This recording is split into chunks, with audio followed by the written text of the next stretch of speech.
went to the queen to tell her her subjects had no bread. Do you know what she said? Let them eat cake. We're getting screwed, man. Every time we turn around, we're getting screwed. Oh, the revolution's going to be through podcasting for sure. That's the only way we talk. It's the little guys that take the brunt of everything. It's got to stop. Peasants, man. We're just peasants. Every one of us. You watch those old movies, you see the peasants in the background with the kings and queens walking around. We're those people. We're those people.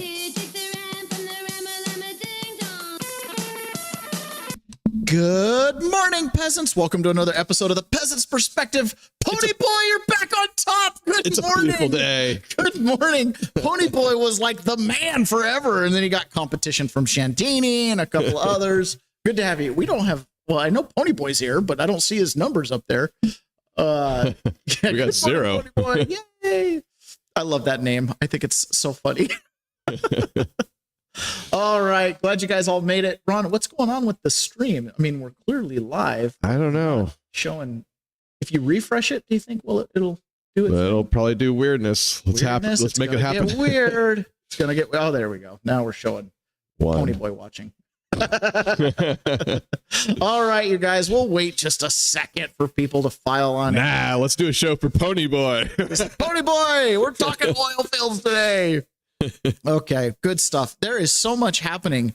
Oh my goodness. There was like. There we go. Carlitos, good morning. Good morning. Welcome.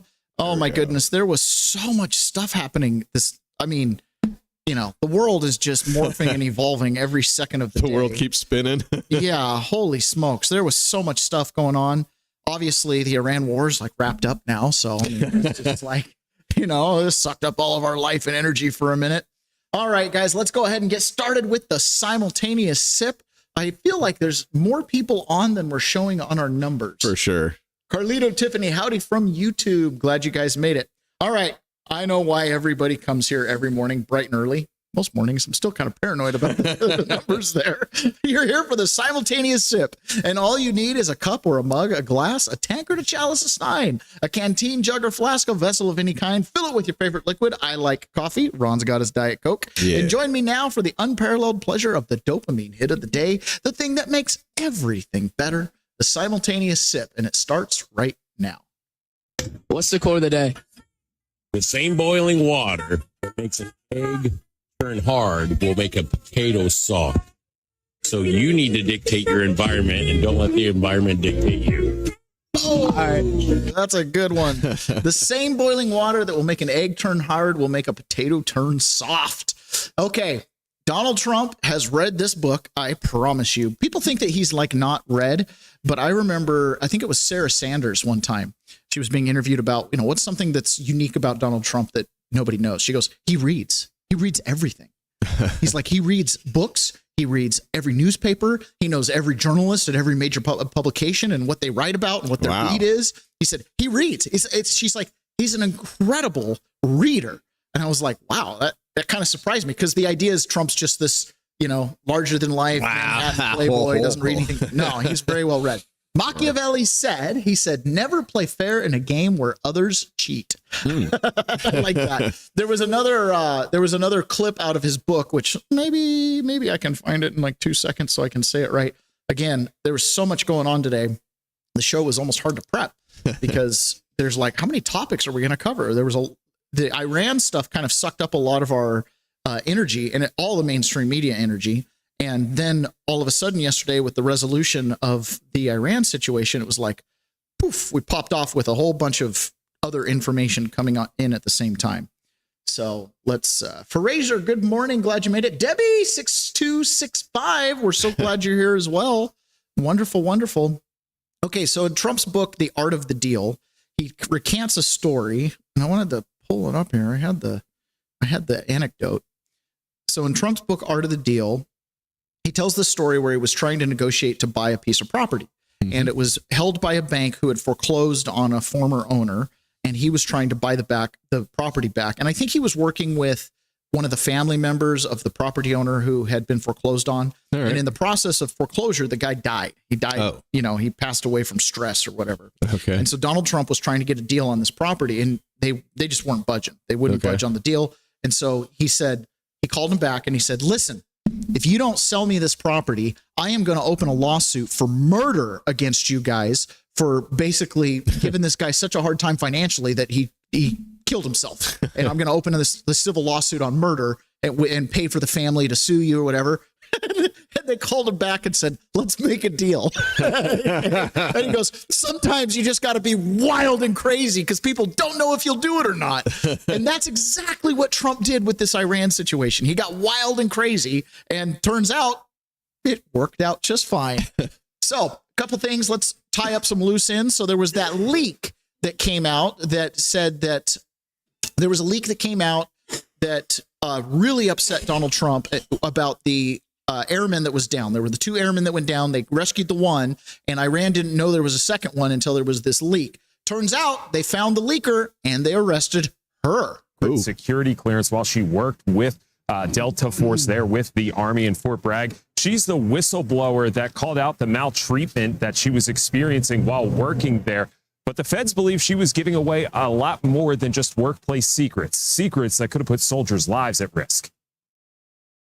For 8 years, Courtney Williams worked in the Army's Delta Force at Fort Bragg, behind-the-scenes work to help maintain cover for one of the military's most secretive groups. But now she's being accused of leaking top-secret information to a journalist that could have put soldiers' lives at risk. Williams was quoted in Seth Harp's book, The Fort Bragg Cartel. My book is critical of these institutions because I think that waging war in secrecy for 20 years gives rise to a host of cultural problems that spill over into communities like Fayetteville. WRAL interviewed Harp about the book in October. Williams was quoted extensively when referring to a toxic work environment within Delta Force, where she claimed she was sexually harassed and discriminated against while also sharing information about work she would do. A criminal complaint filed today indicates she had concerns about how Harp's reporting could affect her, telling her mother, I might actually get arrested, and also telling Harp, I would definitely have been concerned with the amount of classified information being disclosed. She continued, saying in part, I'm taking deep breaths, but have a feeling this is going to be more of a nightmare for my children than not. Harp declined an interview, but sent me a statement calling this a vindictive act of retaliation and saying in part, former Delta Force operators disclose national defense information on podcasts and YouTube shows every day, but the government is going after Courtney for the sole reason that she exposed sexual harassment and gender discrimination in the unit. So the Eastern District of North Carolina says they will be releasing some sort of press release sometime soon, but don't have a public comment to give me at this point. I have also reached out. All right. So she has a history of leaking that went unpunished. Oh. And then all of a sudden, she releases this information where it's not just, oh, I'm leaking stuff about gender discrimination, blah, blah, blah. You're still cashing the paycheck, sweetheart. Right. Okay. And this one just had real impact real This fast. one had real impact. And now, it's going to be a nightmare for your children. I'm sorry. This is one of those ones where it's like, ugh. Now, in good news, up in Anchorage, there was an election for an assembly seat. So their state assembly. And this was in a district that Kamala Harris won by 8 points in 2024. And it says here, huge momentum boost. So Dave Donnelly had flipped a longtime Democrat held seat on the Anchorage Assembly, District 4 Midtown. A huge momentum boost for the chair.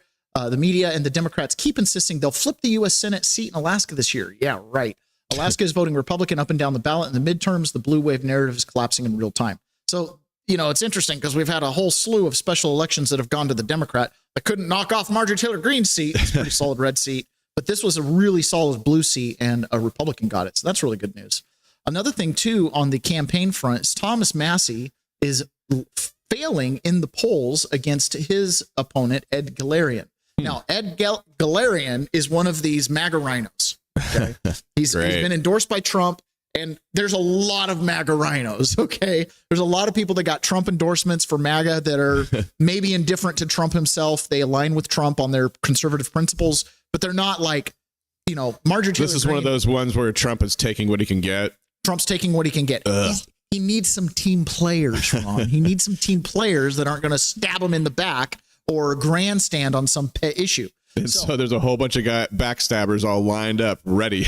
Yeah. However, they're politicians. Okay. So that's the thing. Like Lindsey Graham. What's great about Lindsey Graham? Trump's got something on Lindsey Graham. Okay. Trump's got something on these people. He's, again, don't play fair in a world where everybody's cheating. Okay. So he knows how to get people that he can hold under his thumb, or as Tim Burkhart says, take him out behind the woodshed and a little bit. Okay. So people like Thomas Massey, Marjorie Taylor Greene. I think Trump had stuff on Marjorie Taylor Greene, which is why she made her disgraceful exit.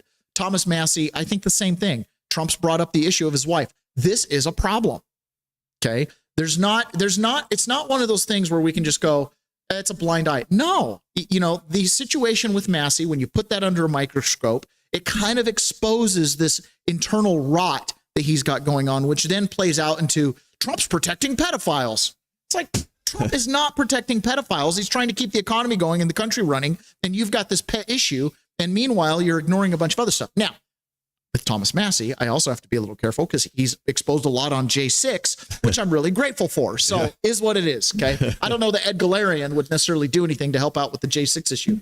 What is going on with our numbers? Did everybody forget that we have a show in the morning?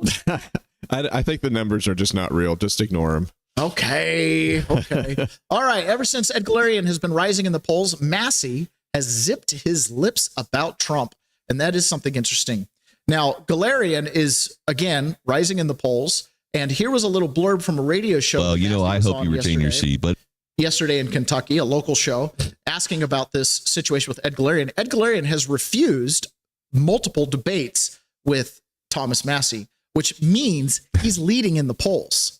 Well, I hope you retain your seat. But if you end up in retirement, Congressman Massey, at least you'll have something to have your popcorn out and to watch with a big smile on your face. Real quickly, my opponent has turned down 5 debates with me. He is scared to death to show up on a stage with me.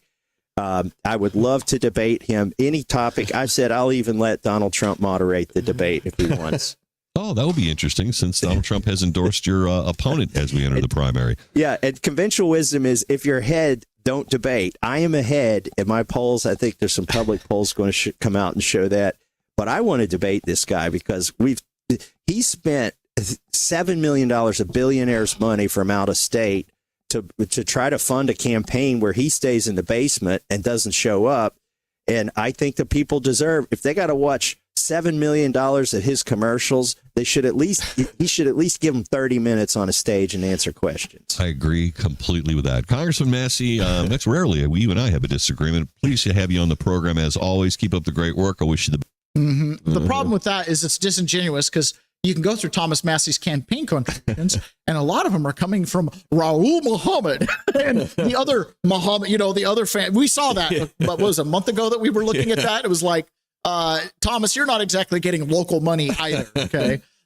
Anyways, that's pretty interesting. Now, this little group, Thomas Massey, Marjorie Taylor Greene, people that we now call the panicans, right, that are constantly overanalyzing Trump not in a good way. It includes people like Megyn Kelly. Now, Megyn Kelly, Trump came out and gave a little speech and was mentioning Megyn Kelly. Megyn Kelly has made a whole lot of money pretending to like me. Okay. She was the first one. The first time he met her was when she asked him, "You're being mean and misogynistic to women." And Trump goes, "Only Rosie O'Donnell." The crowd erupts, and it completely baffled her. Now, Megyn Kelly also did an interview with Steve Baker, who's exposed the J6 pipe bomber, the real pipe bomber. Did a whole interview and then chose not to air it. Right? Just pulled back. Threat from a law firm, threat from the FBI, whatever, call from Dan Bongino, whatever it is, she pulled back. Again, it's just showing you be a journalist or not. If it's all fake, go debunk it. But you recorded the interview. This guy's been around the media. It's not like this information's not out there, but she wouldn't platform him. Okay. This is Megyn Kelly with James Alphonsus. Now, for those of you that are Q folks and stuff like that, the Pizzagate people, you'll know who James Alphonsus is. He was the owner of Pizzagate. This was her interview with him. Tell me this isn't a cover-up interview. And again, even she mentions the DC police have said it's a hoax. The DC police folks? You're going to take their word? Seriously? Yeah. For no good reason other than people like Alex Jones fanned a conspiracy theory that even the DC police say has no basis in fact. Yes, it's a pack of lies, and it's dangerous. Oh, it's dangerous. Now, keep in mind, this is the same Megyn Kelly who's jumped on board we have to expose the Epstein people. Megyn, there was your chance. You could have been the person. Now, here is Megyn Kelly talking about Donald Trump when he posted his tweet saying, "Open the effing strait, otherwise you're going to burn in hell, you crazy bastards. All praise to Allah." Again, right? You're only as good as the information you get. And those of us that broadcast and do stuff like this, we're the information brokers. We're the conduit to it. I have my opinions. I have my positions. I try to always keep them rooted on the peasant's dinner table, right? I always say that we have to live here. So no matter who's in charge, we have to live here. I just want to have clear eyes. I can pick a side. I can like Megyn Kelly. I can enjoy her show, all that kind of stuff. But I want you to have clear eyes as to who's making the commentary and the lens by which she's making it. Now, keep in mind, Megyn Kelly, she's not adverse to using the F word, something like that. But this is the panicants who believe that somehow your comportment matters. Machiavelli said it best. Don't play straight in a world where everyone else is cheating. If your enemy says death to America, it's not really that offensive to say no death to you. I mean, I don't know about you, but I am sick of this shit. I'm sick of it. Can't he just behave like a normal human? I mean, honestly, like the president, 3D chess, shut up. Fucking shut up about that shit. You don't threaten to wipe out an entire civilization. We're talking about civilians just casually in a social media post. Like I am the first to try to understand Trump and his strategy and to not freak out over his weird social media posts and language that is loose and incendiary. Truly, I've lived with it for 10 plus years. I learned it the hard way when I was on the receiving end of it for 9 months. And truly, I think that was a gift to me in many ways because it helped me really come to understand what he does with his social media. But this is completely irresponsible and disgusting. This is wrong. It's wrong. He should not be doing it. I don't care that it's his negotiation tactic is to kill an entire country full of civilians, men, women, and children. An American president so that the Strait of Hormuz will be opened. It's just wrong. It's not hard to say it. It's not hard to recognize it. So the interesting thing is if the Strait of Hormuz doesn't open, all of Asia dies. You've already got energy lockdowns going on in like 20 countries right now. I'm just sick of it. I'm sick of it. You can't threaten to kill a civilization. They're killing a civilization, right? So maybe we have to pick. I wish he would stop doing this. Like, he can't negotiate. What are you laughing about? Megyn needs a cheeseburger. She has kind of turned into Skeletor. Yeah. I agree. Without doing this, what does that say about him? What does that say about the position that our country is in right now in these negotiations? He's got to say this. He can't be a dignified, strong leader without threatening a bunch of war crimes. What is he, Genghis Khan? Like, what is he trying to do? What is and this why segment? Can't he do it with strength, threats? Sure, go for it. That don't diminish and demean the United States. Does she just do like a 5-minute rant on every show, or what is this? I don't get it. Well, the next day she had her own response because a civilization will end, and then a big day for world peace. Look at the face palm here. Okay. Look at the face plant. President Trump, for his part, sounding thrilled and ready to do business with Iran. Here he is shortly after midnight on Truth Social. Quote, "A big day for world peace. Iran wants it to happen. They've had enough. Likewise, so is everyone else. The United States of America will be helping with the traffic buildup in the Strait of Hormuz. There will be lots of positive action. Big money will be made. Iran can start the reconstruction process. We'll be loading up with supplies of all kinds and just hanging around in order to make sure that everything goes well. I feel confident that it will. Just like we are experiencing in the U.S., this could be the golden age of the Middle East." Here it comes. Unquote. Watch it. Okay, I'm sorry, but like I know this is what President Trump does. He tries to put the most positive spin on very unfortunate situations, and that is what he's clearly doing here. it's as if we didn't bomb them to smithereens. It's as if we didn't start a war and bomb Iran for the past 38 days. And that cannot be undone with a sunny tweet or Truth Social, because already things are going south on this ceasefire. President Trump, for his part. Boy. Oh my gosh. One day, I'm so ticked at peace. We already killed him. Why didn't you finish the job? All right. That theme's going to come back here a little bit later in the show. Okay. But we're going to jump and cover a couple other things. The Panicans. And I just want to point out that it's important when you have influencers that you follow, spend time with them, right? Get to know them.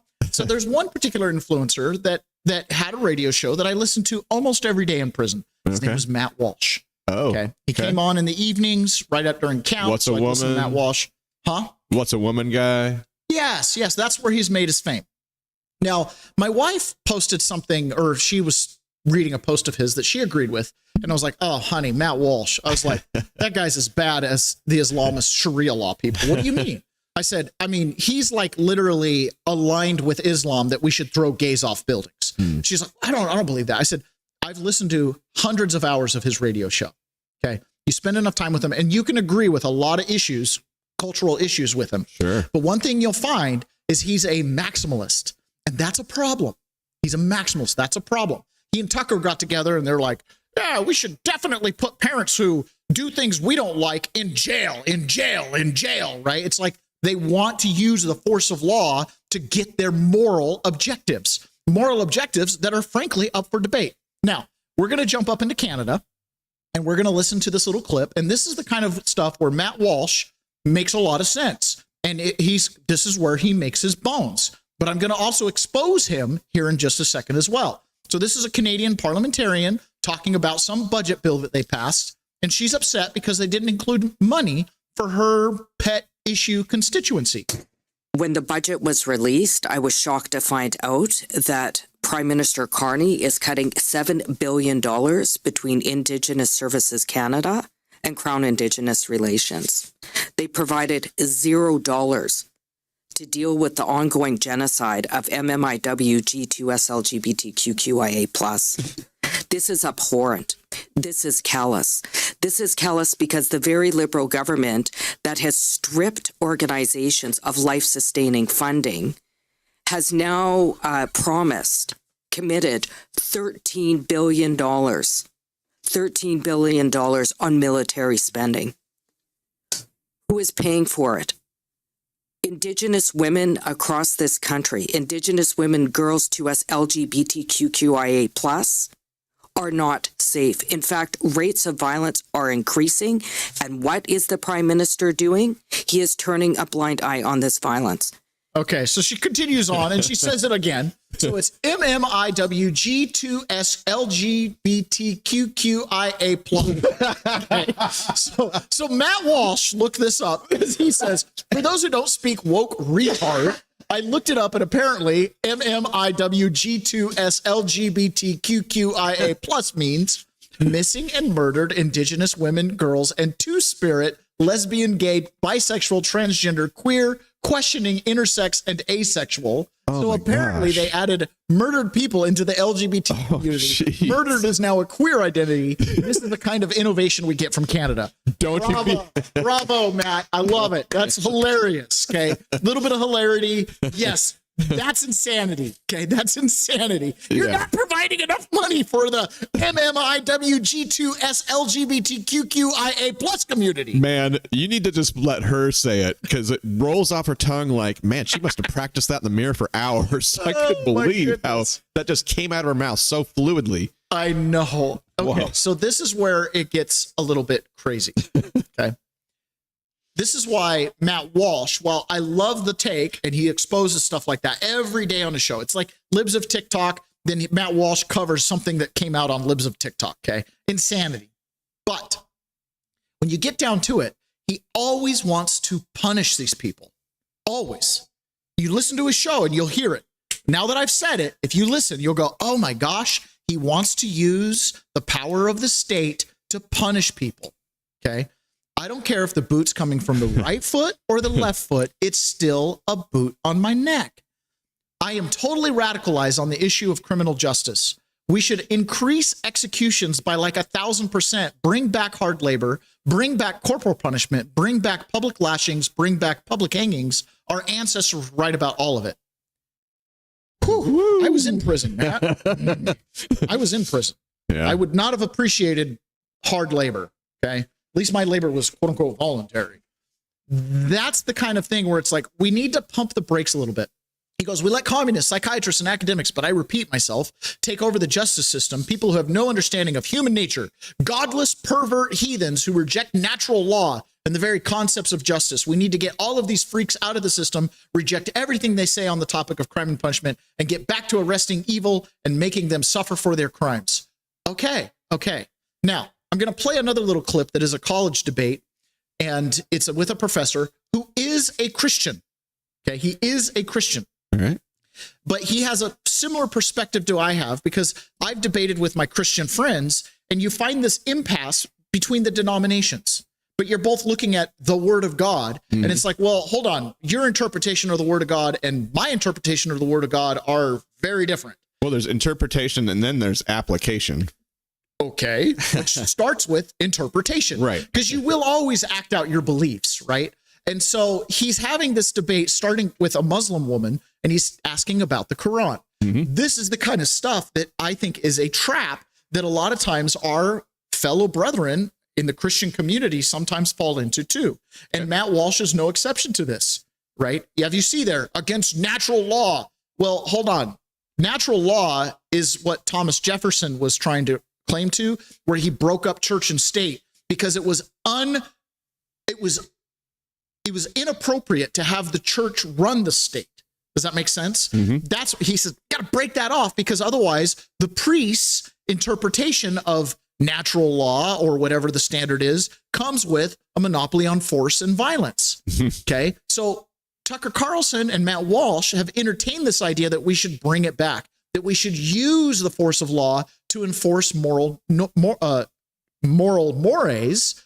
And I'm like, well, hold on. We're still debating those moral mores. Like I've said many times, every prophet in the Bible wouldn't pass a purity test today. And not one of them could sit in front of Matt Walsh and not have him been, well, you've done this and you've done this. And look at that harem of concubines, David. Oh, David, the one who's, was after Jesus's own heart, who had 1,000 concubines in Jerusalem. That guy, right? Matt Walsh would throw him off a building. So here is this scholar or this, professor debating someone about the word of God. The Quran is not the word of Muhammad, it is the word of God. But it was written by Muhammad. It was not written by Muhammad. Who wrote it? Muhammad was illiterate. He didn't know how to write or read. Who wrote it? It was the word of God, it was the divine word. You see? It's every single time. They're very consistent. I appreciate it. All right? It is the word of God, and they're very passionate about it. I respect your passion. There's no way you can rationally have a conversation with that. The same way, if you ask me, why do you believe the Bible's the word of God? And I look you in the face and I say, because it's the word of God. Rational discourse is broken down. My second philosophical problem with Islam is my Muslim friends inform me Matthew, Mark, Luke, and John are inaccurate. They're perverted gospel. In fact, it's been changed, they will say. Right, exactly. So then obviously the next question is, well, where are the unperverted ones? Unfortunately, my Muslim friends cannot produce the unperverted ones. Instead, what my Muslim friends ask me to believe is that a revelation that Muhammad had 500 years after Jesus, which obviously means Muhammad never met Jesus. That book, the Quran, is a more accurate presentation of the historical Jesus than the Gospels written by the eyewitnesses. Well, I'm sorry. Whenever I want to study an historical person, I don't go running to a guy who lived 500 years after the fact. I want to go to the eyewitnesses. I'm not going to trust Martin Scorsese to be my primary source of information about Jesus. Martin Scorsese never met Jesus. Neither did Cecil B. DeMille. I'm going to go back to Matthew, Mark, Luke, and John, who live in the first century, to be my primary source of information about Jesus. My third philosophical problem with Islam is my Muslim friends have great respect for Jesus. In fact, my Muslim friends respect Jesus far more than the typical American does. My Muslim friends believe that Jesus was born of a virgin, that he ascended to heaven, and that he's coming back a second time. Well, that's far more than the typical American believes about Jesus. But my Muslim friends say that although Jesus speaks the absolute truth, Muhammad also speaks absolute truth. And the problem is they contradict each other on certain points. You cannot have A, be absolute true, and then B be absolute true if A and B contradict each other. Because that does nothing then but to allow for C to come along, claiming C is absolute truth, in spite of the fact that C contradicts both B and A. You cannot have an absolute truth contradicted by another absolute truth. Did Jesus ever claim to be God? Yeah, he sure did. John 8:58, Jesus says, before Abraham was born, I am. In John 10:30, Jesus says, I and the Father are one. In John 14:9, Jesus says, he who has seen me has seen the Father. Clearly, Jesus claimed to be God. So he was both human and God at the same time? That's what he claimed. Maybe he was a lunatic, but that's what he claimed. He wasn't a lunatic. He was a prophet. Well, he claimed to be God in human form, which means he's more than a prophet. He's God in human form. But That's what he claimed. God is something that's superior to human form, so it doesn't make sense for God to be human because he wouldn't necessarily be higher than the other. All right, first point is God is not something. The Bible insists that God is someone, a personal being. And it's totally possible for a personal being who's the creator to humble himself and become a human being. So I really appreciate what he's saying. Like, obviously, I'm a Christian, right? And I see that way. But I can also take, like, for example, before Abraham was as I am, and I can go, well, what's the I am? And we can have a whole long discussion about that. Yeah. And that's the point. That's the point that Thomas Jefferson and many others have tried to say. Listen, it's the study of this that matters. It's not that this is the definitive it. These words have much more meaning than these little narrow, precepts. Does that make sense? Mm-hmm. And so that's where we have to be really careful with some people, because when the ultimate end of the debate is that's the word of God and that's what it means, it's like, yeah, but Paul says all scriptures for open for interpretation, personal interpretation.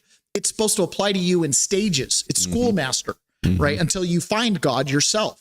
Anyways, that's kind of where I go, listen, we want to be careful with absolutists, right? I'm an absolutist when it comes to free speech. You should be able to say anything you want, and I should be able to refute and debate it.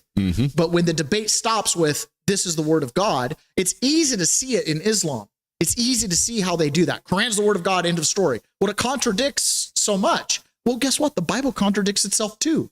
That's where the nuance is. That's where the debate is, right? One of the things I really love is Dennis Prager, a Jew, who he did a work on the Old Testament, the Torah books, and it's called I think it's like the Rational Bible, or I can't remember. It's his commentary.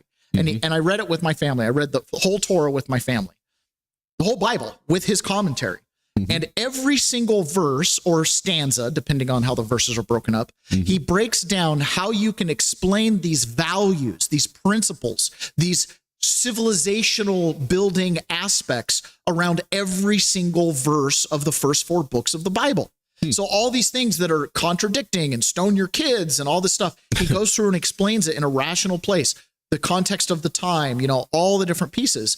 And his objective is to be able to explain and give value to the Bible to the atheist. And that's what I love, because it should stand for everyone. One of the things I came to a realization of is, as Christians, we believe that God is the I am. In Exodus, it says, Moses goes to the mountain and says, what name shall I call you by? Who should I say gave me these commandments? And he goes, I am that I am. Okay, that's the superior being. What did we find out after the Renaissance and the Enlightenment? I think, therefore, I am. Okay, so whether you're an atheist, a humanist, or you're a religionist and believe in the Judeo-Christian ethic, you arrive at the same source code. I am. So now we spend time discussing that. Does that make sense? So as Thomas Jefferson explained, we don't, if you notice in the Declaration of Independence, it does not say the word God. It says creator. It says our rights are inherent. They're self-evident. Okay. And it says the God of creation and the universe. Who is who? I am. He's self-discoverable within ourselves. Thomas Jefferson understood this, and that's one of the reasons why in our American system, he had to separate church and state, because otherwise you have to defer the way the churches were set up and still are today. You defer to the priest's interpretation of it. And he said, no, I'm going to let you discover who I am is, because that's how you name yourself. I am Taylor. I am no Ron. gatekeeper. No gatekeeper. Exactly. So that's kind of one of those things where it's like a lot of these pundits and these people that are out there, spend time with them, enjoy them, entertainment purposes only. And it's no different with me, right? You spend enough time with me, you'll see my biases. You'll see, You'll see what I stand for. And if you have a different opinion, great, right? One of the things that you realize with someone like Matt Walsh, you need a Donald Trump in order to get rid of DEI. Good. Everybody can agree that racism is bad. Everybody can agree that meritocracy is good, right? All that's great. But if you let Matt Walsh run the place, because maybe he'd do a better job and implement those DEI bans faster, we wouldn't have Scott Bessent as Secretary of Treasury. Scott Bessent would be locked up in a prison somewhere for moral crimes. Do you see all of a sudden where it's like, whoa? I had this realization when I was in my 20s. I had a family member who got into some, I wouldn't call it trouble, but he got into some trouble. Okay. and our church he was in a difficult spot. Our church punished him. Okay.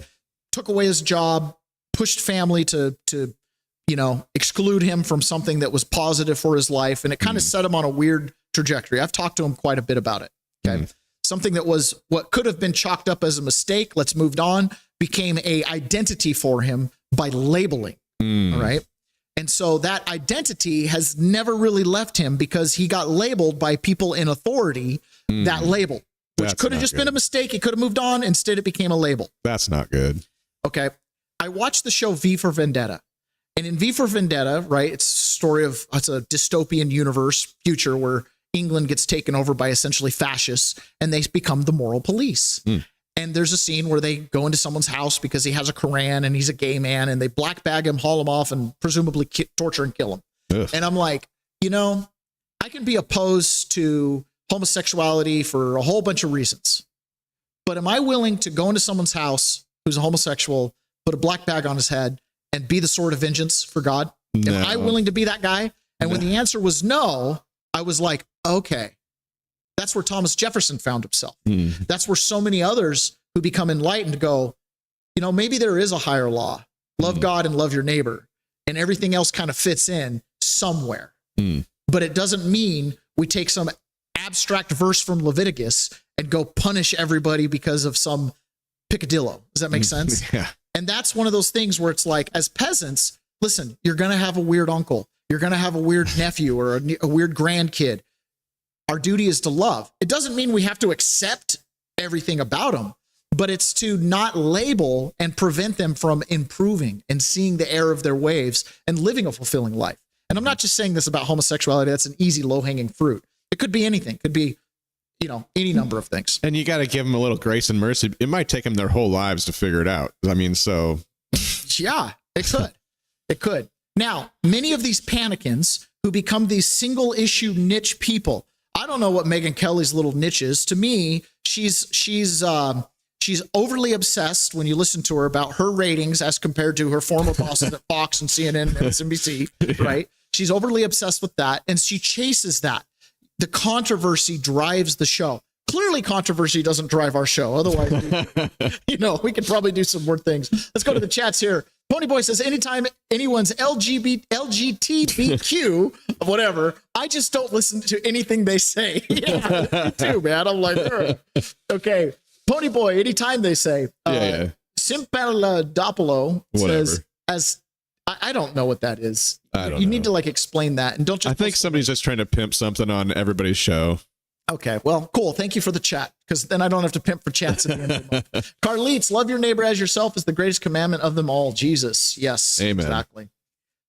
Okay, so a lot of the panicans, including, as we covered a couple days ago, Alex Jones and Robert Barnes, all decided they were going to go the 25th Amendment route. Trump's crazy. He's lost his mind. He's trying to destroy a civilization. Stephen A. Smith, who, again, he's also doing what these guys do. He's chasing ratings. We probably should just make some hot clips with him. Yeah. And I love some of his hot clips. Okay? Yeah. I love some of his hot clips. Oh my gosh, what are they doing? What are they doing? Gavin Newsom did that? Yeah, you can't show voter ID. We know the Democrats are willing to take fake votes, So Stephen A. Smith, while I don't agree with everything, he does come off as a little bit of an honest broker about stuff. And he's he's sincere about his opinions. Like, I voted for Kamala Harris because I thought XYZ, but now I see XYZ and opinions change. Definitely when he goes off script, he's definitely. Yeah. And he comes to Donald Trump's defense sometimes. And this is one of those things where you've got all these panicans that are out there wanting Trump to just back off and stop threatening people and, come focus on my pet project over here. Right. And we use the 25th Amendment. And he's like, dude, they ain't going to use the 25th Amendment. And unlike Marjorie Taylor Greene or a bunch of people on the right, bloviating, talking out of both sides of their mouth, knowing that they're pushing for something that'll never happen, meaning invoking the 25th Amendment, that ain't going to happen. As long as he's alive and breathing, Donald Trump's going to be the president until the end of the year 2028. It's just a fact. The 25th Amendment will not be executed. Stop it. Just say what Stephen A. said. You got former Congresswoman Marjorie Taylor Greene right there, 25th Amendment, not a single bomb has dropped on America. We cannot kill an entire civilization. This is evil and madness. Yeah. Illinois Governor J.B. Pritzker. This is not foreign policy. It's a deranged madman threatening to wipe out an entire country. It's past time. The 25th Amendment must be invoked. Stop it. All you're showing is how useless you are. To invoke the 25th Amendment, you're going to have to get the vice president to sign off, the Republicans in the House to sign off, cabinet members to sign off, basically declaring him unfit. It's something the president is fully capable of fighting by saying he's not unfit. And as a result, it's a reason why it's never been exercised in American history. Stop it. Stop it. Stop being stupid. They couldn't even get Biden with it. I know. He's practically dead. Clearly unfit. Exactly. And at the end result, what do we care about? Do we care about bloviating and bluster? Or do we care about results? The bloviating will continue. The bloviating will continue until you shut the up. Okay. So Jake Tapper had on the NATO Secretary General, Mark Rutte, on and asked him, is the world a safer place? Is the world safer today than it was before the war was started? Absolutely. Because, and this is thanks to President Trump's leadership, the degrading these capabilities is really very important for your and my safety here in the US, in Europe, in the Middle East. Okay. So not a single bomb dropped on America, but we weren't safe. Well, the world's safer, though. Yeah. And so there's the NATO secretary being like, yeah, the world is a safer place. So thank you for the mean tweets. As you have, in fact, discussed, and I agree. I don't know if this is in one of the clips, but one of the things that was said, a lot of news channels covering news all around the world, and Pakistan, China, and the Ayatollah all saw Trump's tweets and were like, peace, ceasefire, negotiate. China came in and said, look, your economy's already done. And if that happens, there's like unsalvageable. Like, we're not even interested in helping you at that point. We're interested in conquering you too. Right. Right. And so they came to the table. So that tweet, that Truth Social that Trump put out, broke the stalemate of bluster on their end. They didn't have the backup. They had the bluster, and that bluster was what was feeding the panicans here domestically, on top of the bot farms and all that kind of stuff. I actually really wonder how many of these big influencers, completely unbeknownst to them, start tacking a certain direction because likes and clicks. Because how else would you track your metrics? I mean, you saw me at the beginning of the show. Where is everybody? Yeah, it's just us and Pony Boy, right? Yep. And so if your show numbers drop and then you say something incendiary or have a hot take and your show numbers bump, and all of a sudden you're more hot takes. Yeah. And next thing you know, you're over here corralled into this little arena where all you can talk about is a couple little topics and you have to take a certain side. Right. Clearly Megyn Kelly, Marjorie Taylor Greene, Alex Jones, they all got bit with the TDS stick. All of a sudden Trump, they don't see his victories. They don't see his wins. They don't understand after a decade of Donald Trump being in politics, this is the way he works. He understands Machiavelli. You guys are all cheating. You're going to call me a racist. How do you like it if I call you a racist? Well, that's not fair. I'm not racist. Oh, are you not? Do you see what I'm saying? You can change the battlefield. Senator Fetterman, who every time he comes up, I just think, how did this happen? We have played Mehmet Oz, who ran against Senator Fetterman. Yeah. And Mehmet Oz probably would have made a decent senator, okay? Based on his performance as in the cabinet, probably would have been a decent senator. I really thought he was going to be one of those deep rhinos that would stab Trump in the back. And maybe as a senator, he would have. Now Trump's his boss, so he plays right. I don't know. I like what he's doing. Okay? But it is super confusing how he lost to John Fetterman, who just had a stroke, could not talk, used an early version of ChatGPT-4 in the debate with him. Now, when the debate happened, mail-in voting in Pennsylvania, thank you, COVID, was already underway. And the number one searched thing in the state of Pennsylvania the night of and the following 2 days from the debate was, how do I change my vote? Okay. So he probably wouldn't have won had he had a debate before mail-in voting had started. But John Fetterman has been to rehab. Clearly his stroke has bettered up. He still talks with a little bit of a post-stroke thing, but nonetheless, it's like whatever mental leftist retardation he had going on flushed out with the stroke. You know what I mean? As you've discussed, and I agree, it's not finished yet, but now where we are now, we are 38 days into it. I mean, the Ukrainian war is in over 4 years. All these other kinds of conflicts are years. We're not even for 40 days yet. So where are we at right now? Yes, it's like if you make these kinds of let's go for the 25th Amendment, and then then we have a ceasefire. Then it's like taco. I mean, like you can't have it both ways. I mean, so where we are, it's like strange to be gleeful that that we still have to accomplish some things and make these kinds of statements. I mean, I'm old enough to remember we used to root for our military, and we would all agree that Iran is the world's leading terrorism underwriter. I mean, they are the part of the evil empire. I mean, remember what Iran's done. No kidding, right? But yet, now you're taking the side of Iran? Yeah, these are people. Yes, I agree. They're peasants. They don't get to choose who rules them. They hate who rules them. But would you rather books and candlelight, or would you rather tyranny, oppression, and the internet? You see what I'm saying? It's like at a certain point, you choose freedom. Our founding fathers had to face the same choice. Do we like British tea and all the things that the British bring to the colonies and the trade routes and all that stuff? Or do we value our independence more? Everything changes when the knock comes to your door. Everything changes when you're the one that is on the opposite end of the political spectrum and suffer persecution from your government. Everything changes when you're the one under an IRS audit, and all of a sudden you're like, F these taxes. Okay. I wonder if our history classes in school even teach about the Boston Tea Party anymore.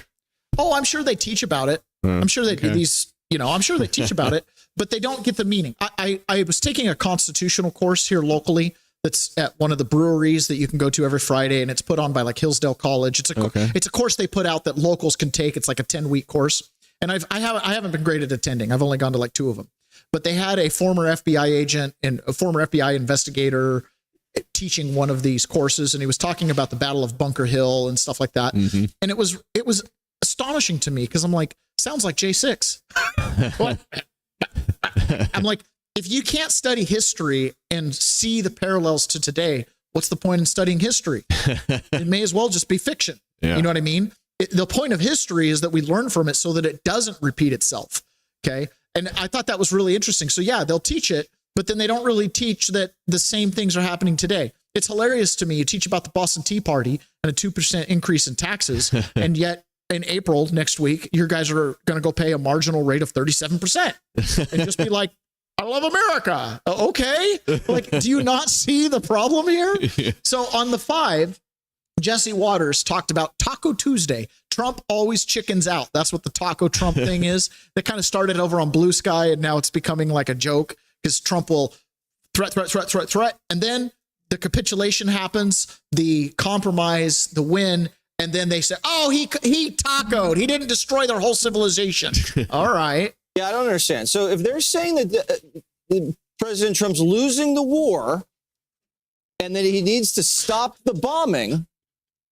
And then when he stops the bombing, he's a chicken? That doesn't make any sense. But I don't even care anymore. I stopped paying attention to what these people say. I had paid to pay attention to what she says, but it's okay. Just it's worth it. So we fought in Iraq for 9 years. We fought in Afghanistan for 20 years. The Democrats never called Bush, Obama, Joe Biden chicken, never called him a madman. But Trump, I'm like, see, war criminal, Hitler. Yeah, that came up. But Trump basically wrecks the Iranians in 38 days. Wrecks them in 38 days. And they call him crazy. And they call him, that doesn't make any sense. We have set them back militarily years. Decades. They can't come back from this. And they have no leadership. They have nothing. They have nothing left. And we did it without boots on the ground. And we only lost 13 brave service members. And we did it within the timeline the president said he was going to do it. If you had rewound it and said all of these things could happen, if this was going to be the result, you would probably say, yeah, I probably would go for it. I probably would have gone for it. Now, listen, we got to win the peace. This isn't over, but it does give the American soldiers a little R&R, which they need. We can re-rack the guns. We can bring in more interceptors, and we can watch. We can watch what the Iranians do. And if they screw around, we can go back and hit them. You know why, Jessica? Because we know their pressure point. We threatened bridge and power plant day. And what happened? Khomeini, the gay Ayatollah, said, we got to sign a deal. And the Chinese came in and says, guys, your economy is already dead and it's never coming back if you guys keep fighting. Sign a deal. That was the Reuters team and the Times both reported that Trump's threat made them cave. Yeah. And now we can just watch and we can go back in and do what we need to do. But if you guys aren't going to agree with the fact that we now call it the Gulf of America, if you can't even say, yeah, that's good. Okay, we don't need you. You've been against everything this guy's done, good or bad. Exactly. So he mentioned the Chinese Reuters and stuff. So that's the thing, right? Machiavelli is the playbook for every political leader, prince, king since the day it was written. And most people haven't read it. Most people that are subject to the boot on the neck from the left and the right have no idea what Machiavelli is, right? Fortunately for me, political science degree is one of my textbooks. Okay. And so I read it. And it's like, yeah, that's what's happening here. That's what gives you the view on power, because that's how you wield it, right? Is through Machiavellian techniques. And Trump is a master at it. He does it at a world stage. Most people do it at a city council level. Most people do it in a political campaign, right? But Trump, he does it all the time. As RFK Jr. said, Trump knows how to wield power better than any president probably ever. He thought his father knew how to wield power, JFK Jr., and he says, Trump does it better than my father, right? Or my uncle, excuse me. And so that's the whole thing there. Now, Kevin O'Leary, Mr. Fantastic or whatever. Mr. Wonderful. Mr. Wonderful. He was talking about now that this ceasefire's been done and oil stocks plummeted 21% overnight. Now they climbed back up a little bit because, what's going to happen? Israel was still getting bombed right after. And so, but he says, listen, we're on the good side. Trade open, maybe multinational. We don't know. However, we have something working for us that we've never had before in the last 18 months. AI has proven to be a powerful metric inside the S&P 500 and globally for margin enhancement and productivity in a way that no one saw coming. Meaning that's providing strength in this market. In every sector of the economy, all 11 sectors. Interesting. And if you look historically, to have really an effect on the economy towards a recession on energy prices, you need oil at above 95 for at least 3 months. I don't think it's going to stay there. It's going to go back to the 70s pretty soon. We saw the shock today on the downside. Oil traders got caught offside. I mean, I have to be optimistic. And the other thing is, this was an AI tech war. There were some boots on the ground rescuing those F-15 fighters, but the rest of this was precision munitions from space and all kinds of different ways to use it. what we've learned, straight open, maybe most. That's right. It's a new world. It's a whole new battlefield, which makes you wonder, why is Ukraine going on for 4 years? Mm-hmm. You know why? Because Russia is a nuclear power. So the escalation game has to be so incremental that nobody wants to go to the button. That's the difference. That's why Iran couldn't have a nuclear weapon, because then you couldn't do this. You'd have to drag it on for 40 years and have them capitulate in a very slow, painful process. We're never beating Russia. Ukraine is never going to win that conflict, ever. It's never going to happen. It is the definition of an endless war. You have a war by proxy with a nuclear power. Why didn't we provide Ukraine with all these wonderful tools? Why didn't we let Ukraine go out and bomb the poop out of the Donbass and Crimea and push the Russians back? Because the Russians could retaliate in a way that was unacceptable. That's the difference. And so instead, what does it feed? The military-industrial complex. And I really believe that the neocons and many of these people, war is good for business. Go ahead, let Iran get a nuclear weapon. And if they ever cause a problem, we'll just go into a 50-year campaign against them, right? So President Trey Yangst reported this yesterday, and reading one of Trump's tweets about what the military is going to do. They're going to stick around in their region, refuel, see that the 2-week peace talks go well. U.S. ships, aircraft, and military personnel with additional ammunition, weaponry, and anything else that is appropriate and necessary for the lethal prosecution and destruction of an already substantially degraded enemy will remain in place in and around Iran until such time as the real agreement reached is fully complied with. The president went on to say, which is, if for any reason it is not, which is highly unlikely, then the shooting starts. Now, all U.S. ships, aircraft, and... Yep, so the finger is on the trigger. Now, one of the things that happened was Iran kept bombing Tel Aviv, right, because the ceasefire was with America, and Israel simultaneously continued to attack Hezbollah in Lebanon. And so there was some state media reports yesterday saying, ceasefire's off from Iran because of Lebanon. Well, this got addressed a couple different ways. First and foremost, let me see here. Nope, I took it out. Didn't need it. So state media from Iran was saying, well, the war's still on because you're bombing Hezbollah. Well, that changed yesterday because J.D. Vance, who's working with Witkoff and Kushner on the negotiations directly, told the Iranians in no uncertain terms. I actually think, and there's a lot of bad faith negotiation and a lot of bad faith, propaganda going on. I think this comes from a legitimate misunderstanding. I think the Iranians thought that the ceasefire included Lebanon, and it just didn't. We never made that promise. We never indicated that was going to be the case. What we said is that the ceasefire would be focused on Iran, and the ceasefire would be focused on America's allies, both Israel and the Gulf Arab states. That said, the Israelis, as I understand it, again, I'm supposed to get a fuller report when I get on the plane, have actually offered to be, frankly, to check themselves a little bit in Lebanon because they want to make sure that our negotiation is successful. That's not because that is part of the ceasefire. I think that's the Israelis trying to set us up for success, and we'll, of course, see how that unfolds in the next few days. But look, if Iran wants to let this negotiation fall apart in a conflict where they were getting hammered over Lebanon, which has nothing to do with them and which the United States never once said was part of the ceasefire, that's ultimately their choice. We think that would be dumb, but that's their choice. Perfect. And one of the things Iran is doing, go ahead and do that one, Ron. All right. One of the things Iran is doing, they opened the Strait of Hormuz yesterday, but guess what? They started charging tolls, no surprise, in Bitcoin.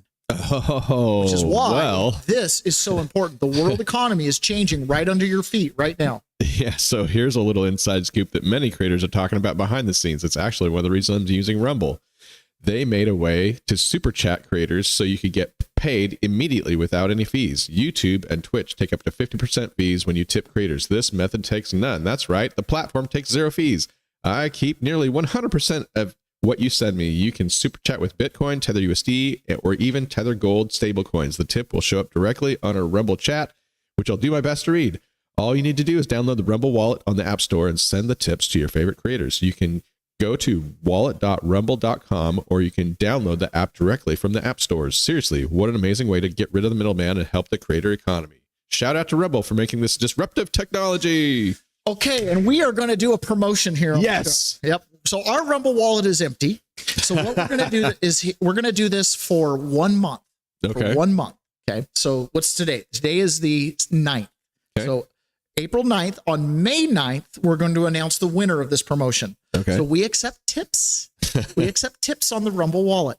So if you make a Rumble wallet tip to the Peasants Perspective show, so you got to click on our page on Rumble, open the wallet, and you'll have to probably set up your own wallet, or I think you can tip into it from any Bitcoin or crypto wallet, and you give us a tip. Okay. It's probably in Bitcoin. We're going to accumulate all those tips to help promote the show and, feed us and all that fun stuff.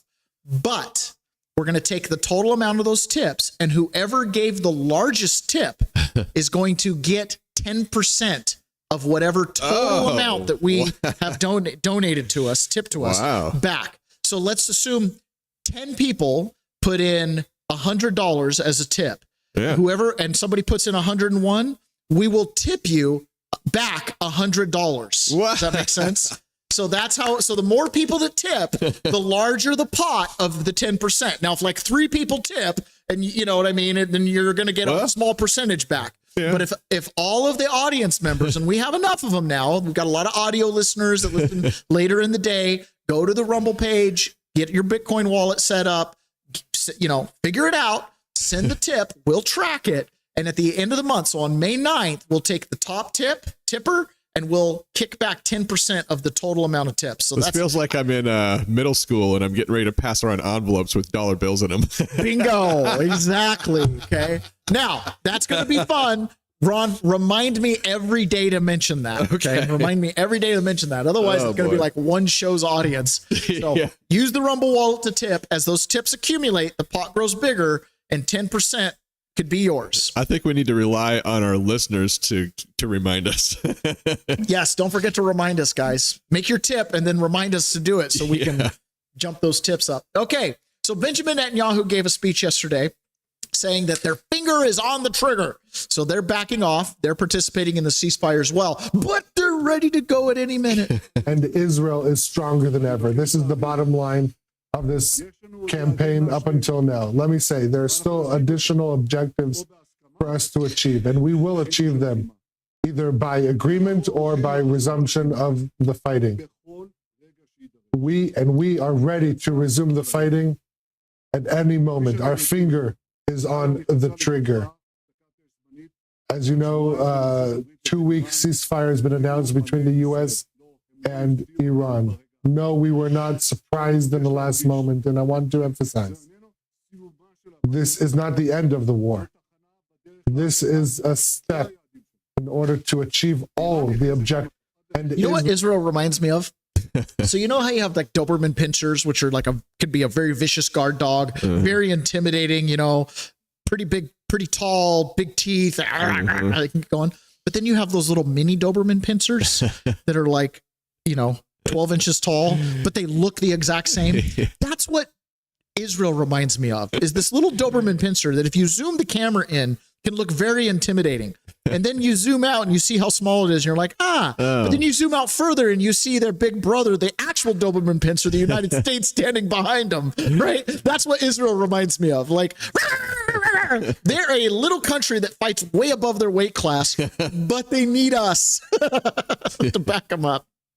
Kevin O'Leary continued on a different show on Fox News talking about opening up the Suez Canal and how basically as long as that canal gets opened, the world's going to get back on track pretty quick. And I think about this. If you knew with certainty that you would get through and you had to pay a price, insurance premiums would come down.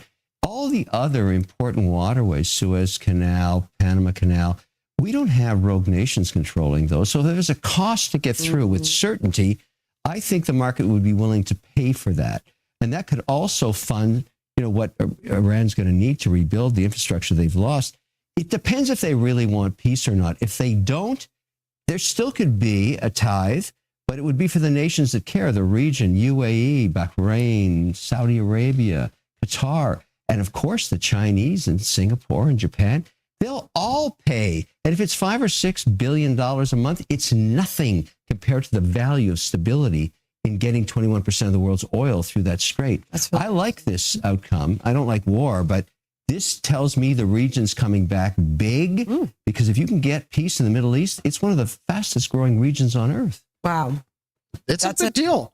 Fraser says Rumble Wallet app is only over iPhone, so Android users can't use it. No, any crypto app, you just send the address. It's just a wallet. Like I can have a River wallet. We can have different wallets. You just you just go on there, get the QR code, put it into whatever wallet you're using, and boop, the tech doesn't matter. Yeah, our wallet doesn't matter. It's that you have a wallet and you can send it. So yeah, just because you can't have a Rumble wallet itself doesn't mean you can't participate. I was going to say something really mean. What were you going to say? If you can't figure it out, you can always just like, I mean, you can't mail cash, but you can mail us gold. Or Tether gold. Yeah. All right. So another big news. Remember, yesterday we were like, hey, missiles were still falling in Tel Aviv. Well, for the first time in a long time, last night, that didn't happen. The missile fire has been quiet tonight. No new missiles into Israel this evening. And it looks like the vice president's planned trip to Islamabad for peace talks, it's still on schedule. John, back to you.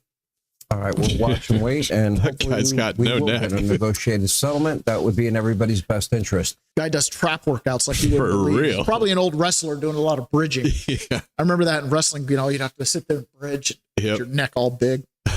Okay. Now, Mark Levine, who's been a huge promoter of this conflict with Iran, kill, go get these evil bastards, right? Mark Levine is now mad because you're not killing them enough. People of Iran. What are we going to just leave them there? Nothing we can do, and we're going to wash our hands over that? That to me is morally very difficult to accept.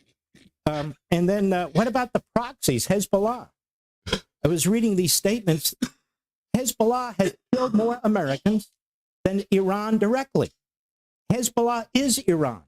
Hezbollah is firing missiles into Israel by the hundreds still. And here we have a ceasefire that they've already broken. And so, yes, the argument will be, well, they don't have control of this and control of that. Well, if they don't have control of this and control of that, how do we even enter into an agreement? There's a lot of complicated issues. Keep firing missiles. Do you guys see it here? Do you see it? Right? Like at a certain point, I'm just on Team Trump. He knows what he's doing. Like, what do you want from me here? You know, Mark Levine. Yeah, I support it. Yeah, we need to take out Iran, get rid of the nuclear facilities. All right, the fighting stopped. Oh my gosh, we still have to keep killing them. That's because for you, Mark Levine, the point was to kill them.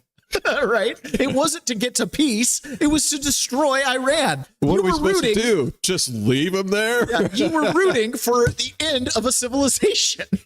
We were just going back on world's going to change in the morning, right? We said there's a fork in the road here. Whereas Mark Levine's like, take the right, take the right, take the right. Jeez. Isn't it hilarious? It's hilarious how these issues just expose people like that. Listen, I live here. I don't live in Iran. I don't wish that on them, right? But at the same time, it's like, well, you're starting to affect my gas prices. I'm looking at a potentially a new vehicle, and as I'm standing at the dealership looking at this eco diesel that gets 30 miles to the gallon, I look across the street at the gas station, and it's $7.02 for a gallon of diesel. And I'm like, I don't know, man. I mean, I know the prices will come down. Cross our fingers. But if Mark Levine has his way, they will not. You got any of those Flintstone models? Oh my god! Yeah, seriously. Okay, so Trey Yanks also reported that state media said that the strait is closed. We start with breaking news. State media reports that Iran has halted the passage of oil tankers through the Strait of Hormuz after Israeli attacks on Hezbollah in Lebanon. Earlier today, we know 2 vessels were able to go through this passageway.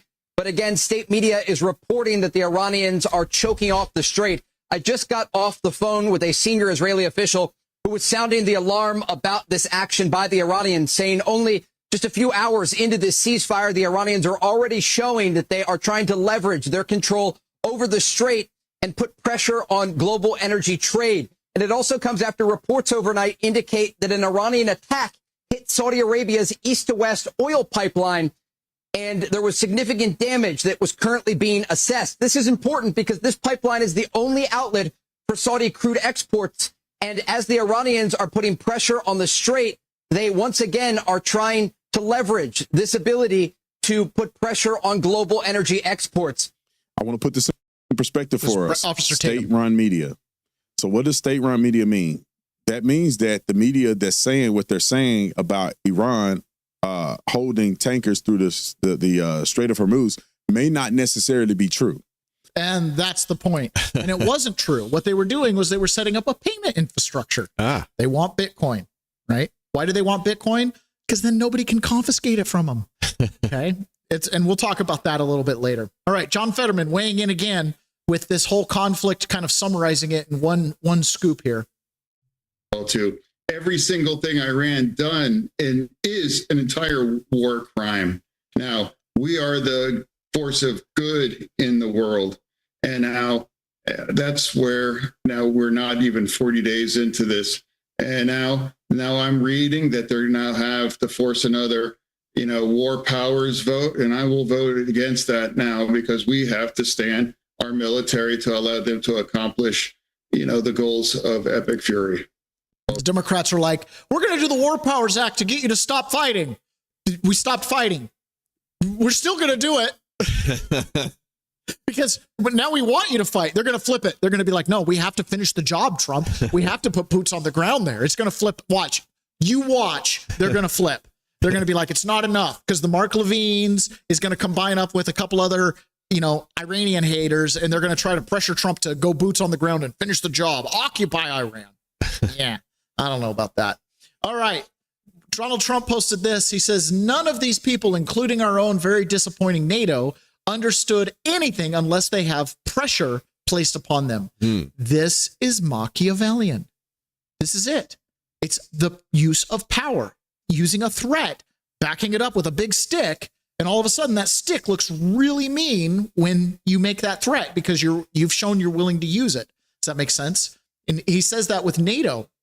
All of them. If they don't understand threat, they don't understand anything unless they're put to the pressure. It's really nice. The United States paid 60% of the budget of NATO. And you've got these other NATO countries, France, Spain.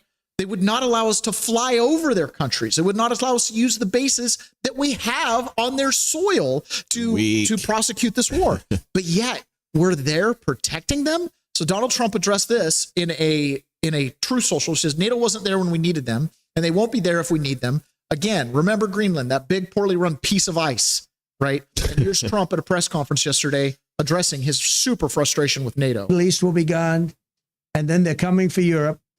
And I have to tell you, I'm very disappointed in NATO. Very. I think that NATO, it's a mark on NATO that will never disappear. Never disappear in my mind. They're coming to see me on Wednesday. They're going to say, oh, we'll do this, we'll do that. Now they all of a sudden want to send things, But they said it loud and clear at the beginning when I spoke to UK of all. I would have said they would have been there first because they're the oldest. And I say, yeah, I'd love to have a little help. He said, no, sir, we'd rather wait till you win. I said, I don't need help after we win. They have 2 old broken aircraft carriers, barely work.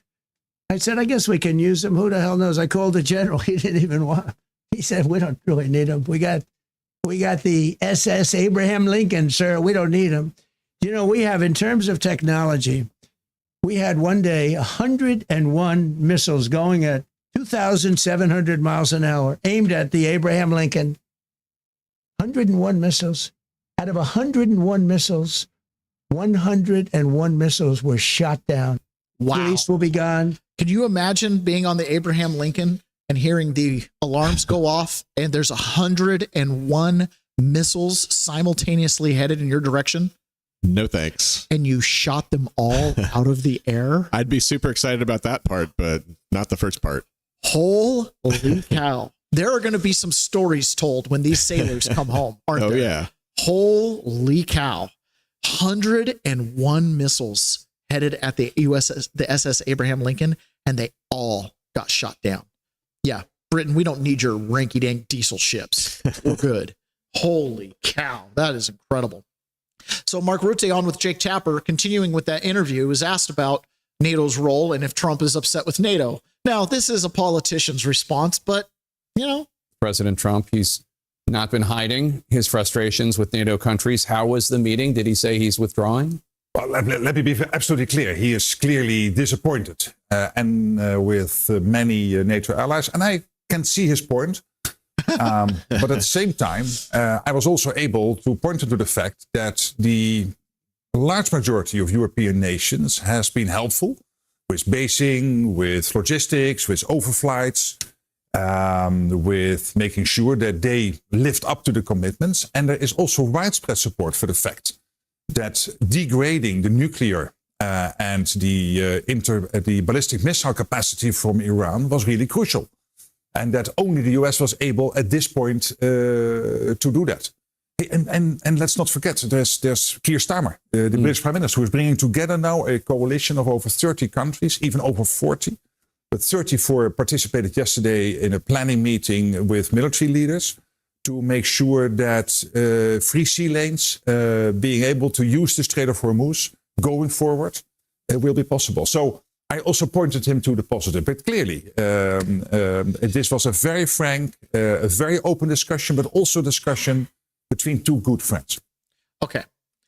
Between two good friends. Yeah. Okay. So now that we did all the hard work and the strait's open, but they're charging tolls, now the Europeans want to get in there. Why?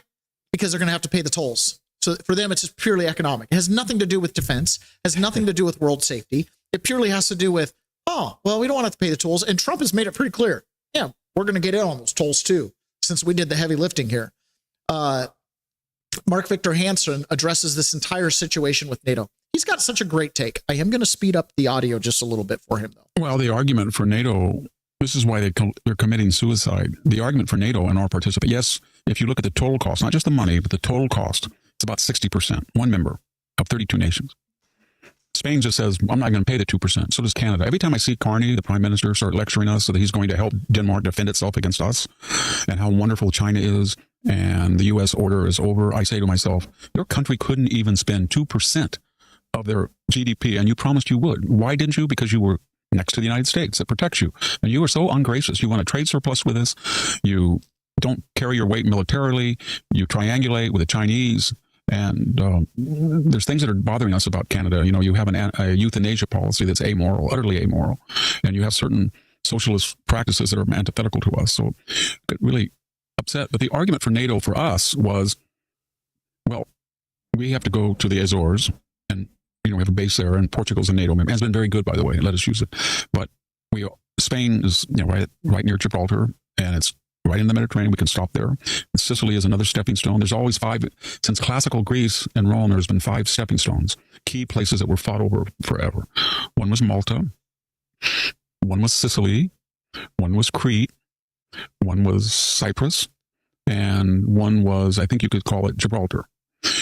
And those are all in hands of Europeans.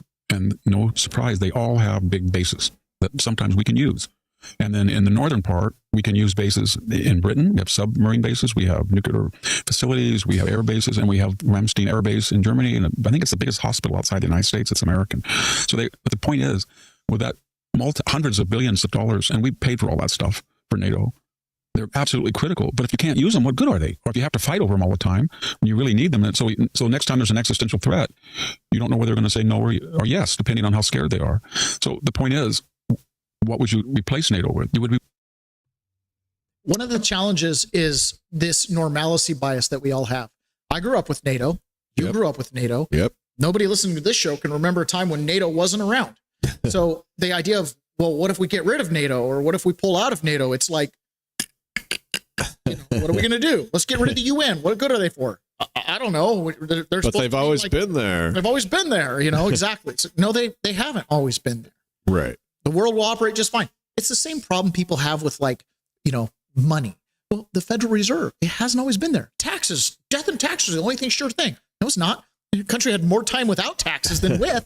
You know what I mean? It's like, just not in my lifetime. And so my paradigm would be like, how would we pay for things if we don't pay for them with taxes? You're not paying for them with taxes in the first place, right? Like it's an illusion. But it's an illusion. But we live in a world of illusion. Ponyboy says the adrenaline rush that on that ship when they got all the missiles must have been like no other. Oh, I bet. Yeah. I bet that's muscle memory on your training, because otherwise you're just going to cower in your bunk and pray the rosary, right? Yeah.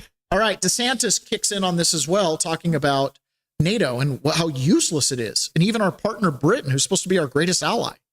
Well, they've really shot themselves in the foot. I mean, you look at like the United Kingdom. That has been our best ally historically. We obviously came from there. Our culture grew out of English culture, our constitution and laws, all this stuff. Very tight bond.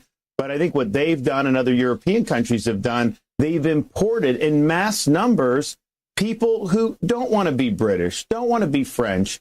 They want to take where they came from and they want to change those countries to reflect things like Sharia. So if the reason why we have been allied with them for so long is because we have strong political and cultural bonds, well, those have eroded because of decisions that they have made. So I think what they've done, particularly on mass immigration, has been suicidal.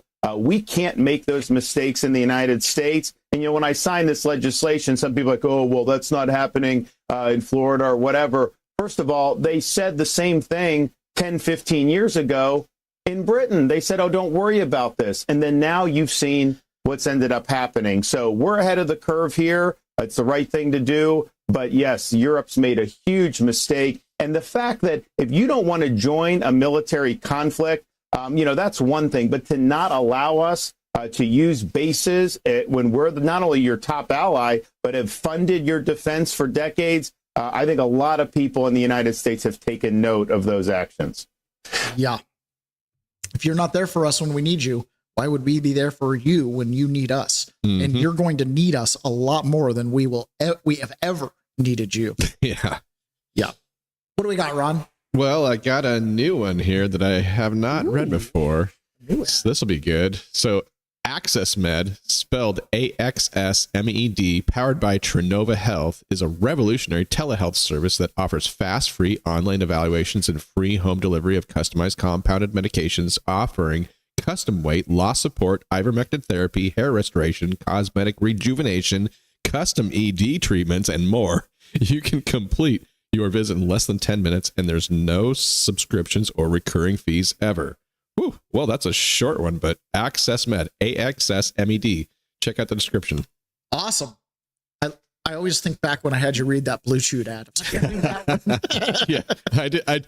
For the people listening, I had no idea what Blue Chew was. It was until about halfway through the ad. It was pretty hilarious. Exactly. That's awesome. Okay. All of these world conflicts, really forever, mostly center around money. Okay. They mostly center around money. Makes sense. And economic systems and resources and all that kind of stuff, because resources are money.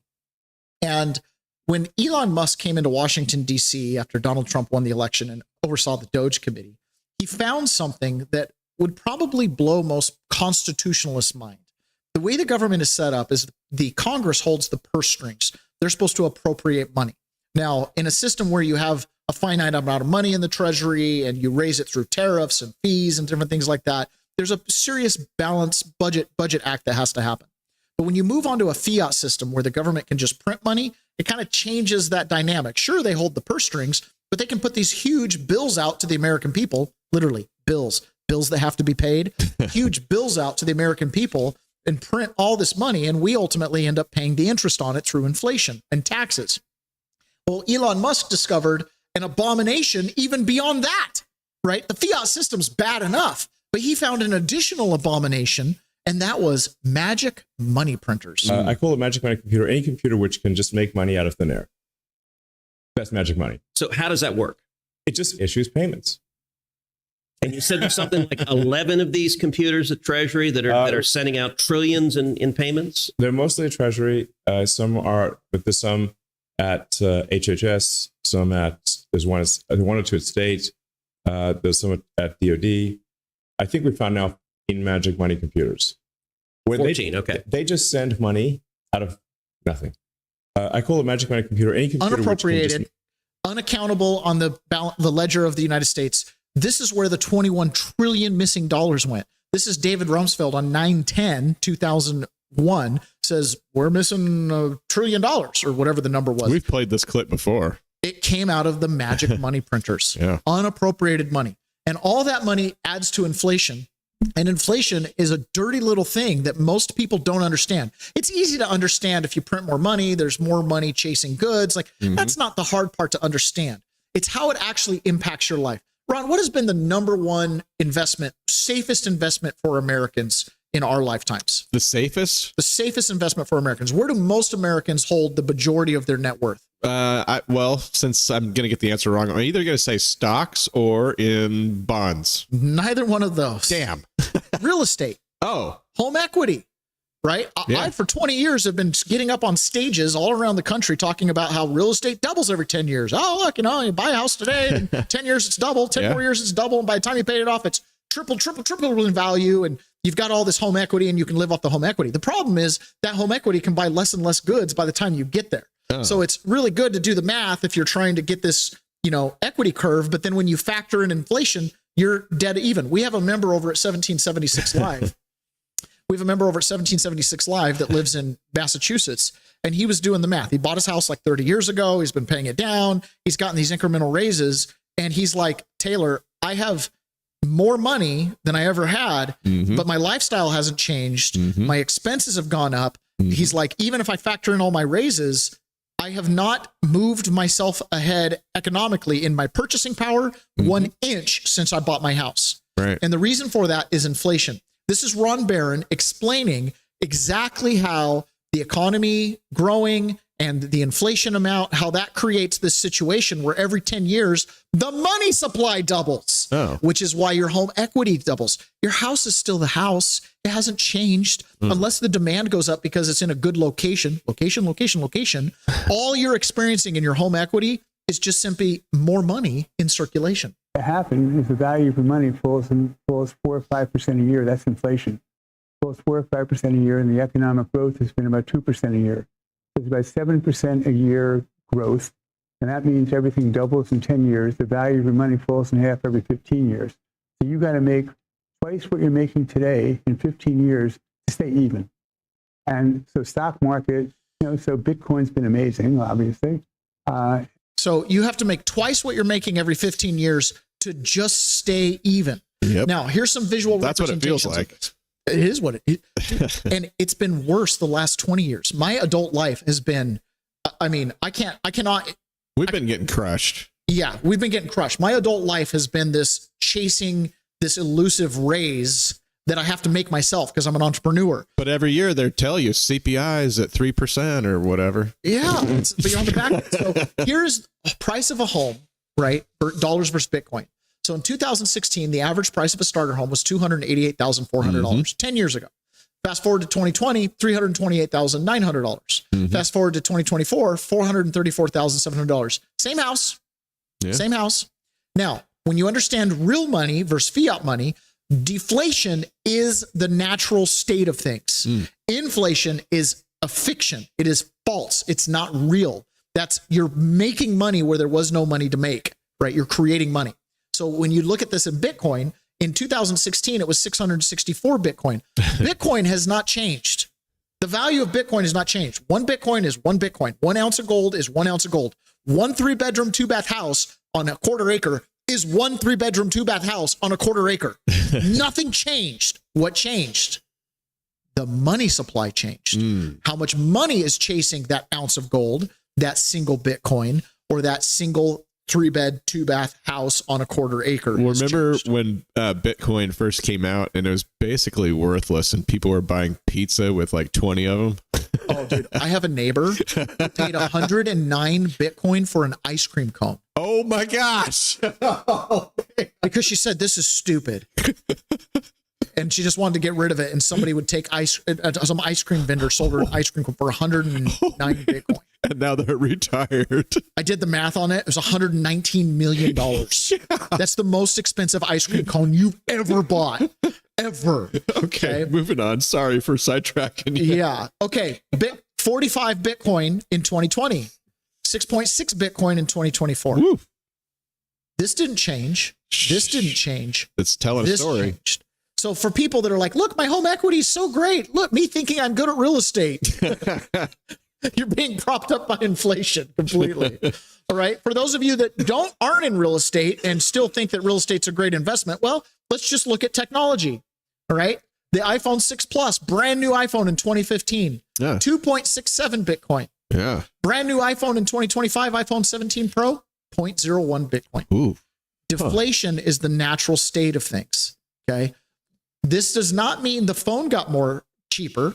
Not at all. The phone is more expensive than it was in 2015. It's the value of the currency. It's the value of the currency. Exactly. Or it's the difference between currency and money is really more accurate way to put it.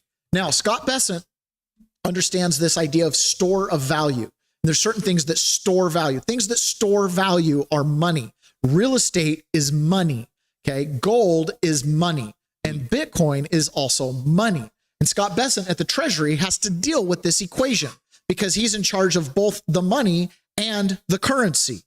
So, like, it was unclear whether we were going to exempt gold from tariffs, which I believe we have. So there was a big move out of vaults in Switzerland, out of vaults in London to get it into New York. And look, that there are a lot of different stores of value over time. Bitcoin's becoming a store of value. Gold has historically been a store of value. I think what's interesting is, where do we see the gold demand coming from? A huge amount is from China. Yes. Where, they, as I said, they're in the middle of an economic recession/depression. People don't trust the Chinese currency because they have capital controls. There are 1.4 billion Chinese who all want to get their money out, and they won't let them. They will let them buy gold. They will let them buy gold. And why will China let them buy gold but not Bitcoin? Because China can't stop Bitcoin. And even if they let their citizens buy gold, they still think they own it because there's no private property. And they can confiscate gold. A la 1933 United States. It's hard to get your hands on Bitcoin. The other thing, too, is you have to physically move the gold. So if you want to cross a border or a checkpoint or go to the store and spend it, boom, there's a point of contact with a government agency or a regulated business or something like that. So for them, they would rather their people keep the gold because for them, it's on their balance sheet. Yeah. Right. That's why they've outlawed Bitcoin and outlawed Bitcoin mining. And they do promote their people storing gold because to them, that just decentralizes someone taking it from the Beijing treasury, but they can always come into a Chinese person's house and take it from them directly. Right. That's the difference. If I want to pay my bills in gold, I have to move the gold. And that becomes a problem. You got cops on the road. You have to fly with a bar of gold. Guess what? TSA's taking it. You ain't flying with more than like a coin of gold, right? And it's heavy. It's not fungible like it once was. Now, Scott Bessent yesterday wrote an article at the Wall Street Journal, and this is a big deal. A big deal. The world is moving onto a Bitcoin standard, whether you like it or not. 21% of the oil supply in the world is now going to have to pay a toll at the Strait of Hormuz in Bitcoin. Oof. Okay. And doing the math on that, Iran's going to end up sucking up. Here, I'll just show you this here. This is the math on that. So this comes from David_Ing_MBA. So he must be smart. Hormuz just made Bitcoin easier to understand. $1 per barrel toll on pre-war Hormuz flows would generate about 20 million a day. At current prices, that's about 281 Bitcoin. Bitcoin issues 450 new Bitcoin a day. If stablecoins can be frozen by the U.S., then neutral settlements matter. Bitcoin is the obvious candidate. So one geopolitical choke point could theoretically absorb about 62% of all new Bitcoin supply. And it's not like, oh, well, they're just taking it all, so I'm not going to get it. It's the store of value. It's the store of value. Scarcity matters more as the world gets more fragmented. So here you can see the math here, how he broke that down. So Scott Bessent wrote an article in the Wall Street Journal, which is behind a paywall, and I am not going to be paying the Wall Street Journal a penny. But he talks about the U.S.'s long-shaped financial markets, clear rules, credible enforcement, and a willingness to adapt to innovation have made the American approach to market regulation the world standard. But maintenance of this leadership is far from guaranteed. To preserve it and rise it to the challenge before us, Congress must pass the Clarity Act. Senate floor time is scarce, and now is the time to act. Over the past year, the global market capitalization of digital assets fluctuated between $2 trillion and $3 trillion. Nearly 1 in 6 Americans own some form of digital asset. Major financial institutions have launched or sought approval for crypto-related projects. Blockchain infrastructure has assumed a growing role in payments, settlements, and exchange of real-world assets. Crypto is no longer a niche experiment. It is a technology the world is adopting, regardless of which nation behind the paywall. So he goes on in the article, because I read some breakdowns of it, to basically say America needs to get their act together now, because if they don't, we're going to miss out on this Bitcoin thing, and we're going to be stuck basically in a fiat world that is going to run away from us, because Bitcoin will increase its purchasing power as compared to the dollar, and it's a stable asset. Okay. This is an opportunity for an economic disadvantage, and we need to avoid the disadvantage. Disadvantage, exactly. This is not a once in a lifetime opportunity. This isn't a once in a generation opportunity. This is a once in a millennia opportunity. This is a once and forever. This is a once and forever kind of opportunity. Okay.